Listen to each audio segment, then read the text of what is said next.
Police ইদানিং তারা রমজানে খুব পর্দানশীল হয়ে গেছে। তারা ইদানিং মুখ না ডেকে কোনো জায়গায় বের হইতে পারে না, এমনকি টিস করবার ভয়ে তাদের নেম প্লেটটাও তারা ঢেকে রাখে, যাতে পরবর্তীতে তাদেরকে আইডেন্টিফাই করা না যায়।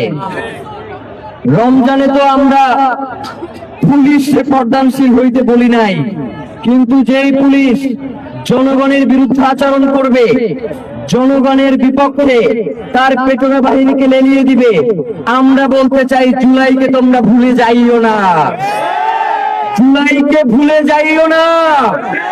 জুলাইয়ে 50,000 পুলিশ নিখোঁজ হইল, যারা পরবর্তীতে চাকরিতে জয়েন করে নাই। এখন সেই নিখোঁজের পরিমাণ হচ্ছে 20,000, তার মানে বাকি 30,000 খুনি এখন পুলিশে আবার নতুন করে জয়েন করেছে।